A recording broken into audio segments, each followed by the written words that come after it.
एक ऐसा इंडिकेशन कई बार आता है कि कहीं शिवराज सिंह चौहान साइडलाइन तो नहीं किए जा रहे हैं। किसान के मुद्दों को आप इस कदर उठाते रहे कि आप भूख हड़ताल पर बैठने वाले मुख्यमंत्री रहे किसानों के लिए।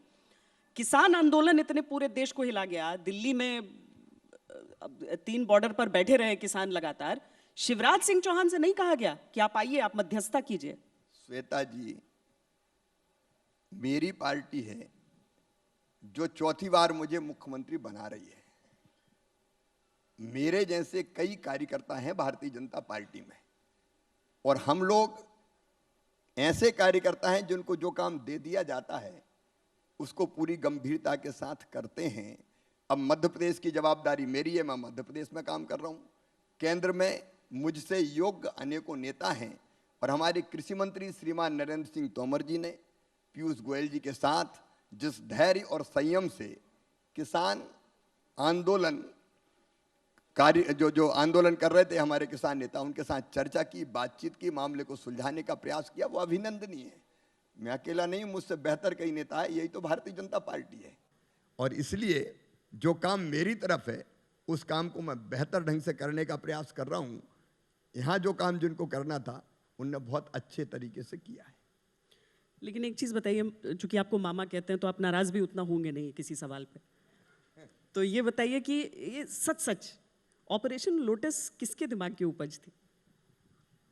ये ऑपरेशन लोटस तो राहुल गांधी जी और कमलनाथ जी के दिमाग में ही आया होगा, क्योंकि उनने, मैं सही कह रहा हूं, अब आप बताओ, एक दो नहीं, आप 24-24, 25-25 एमएलए को संभाल नहीं सकते आप।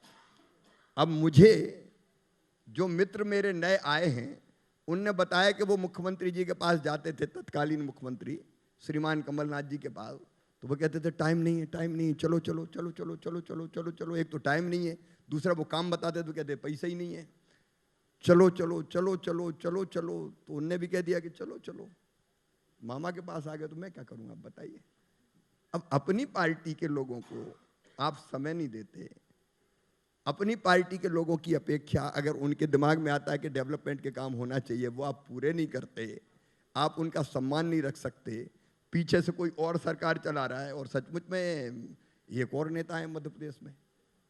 अब कमलनाथ जब मुख्यमंत्री थे तो लोग कहते थे नकली चेहरा सामने आए, असली सूरत छुपी रहे, और वो सूरत थी श्रीमान दिग्विजय सिंह जी की। अब उनके दिमाग में आया कि और किसके दिमाग में आया मैं नहीं कह सकता, लेकिन अगर वो सरकार गिरी तो उन्हीं के कारण गिरी। कांग्रेस में तो 3 थे शक्ति के केंद्र, आपकी बीजेपी में इस समय 2.5 थे। 2.5 थे जो 2 कर दिया आपने। लेकिन 2.5 मैं इसलिए कह रहा हूं कि 2 तो आप जानते हैं, एक मुख्यमंत्री थे, एक मैंने असली और नकली चेहरा बता दिया, और तीसरे थे उनको पूरा रखा ही नहीं, उनको आधा रखा था, इसलिए 2.5 थे। मध्य प्रदेश में बीजेपी में इस समय कितने केंद्र हैं? क्योंकि अगर किसी एक राज्य में सबसे ज्यादा चर्चा होती है कि बस अब सीएम बदलने ही वाला है, तो एमपी की चर्चा होती है। लग रहा है संजीवनी मिला आपको। वो चर्चा तो मीडिया करता रहता है, उस चर्चा में भी आनंद आता है लेकिन सामूहिक लीडरशिप है मध्य प्रदेश में, हम सब मिलकर साथ काम कर रहे हैं, जिनमें श्रीमान ज्योतिरादित्य सिंधिया जी भी शामिल हैं। अब हम सब लोग मिलकर ऐसे हो गए जैसे दूध में शक्कर मिलकर एक हो जाती है। तो एक टीम, एक मन, एक संकल्प और एक लक्ष्य को लेके हम लोग लगातार काम कर रहे हैं।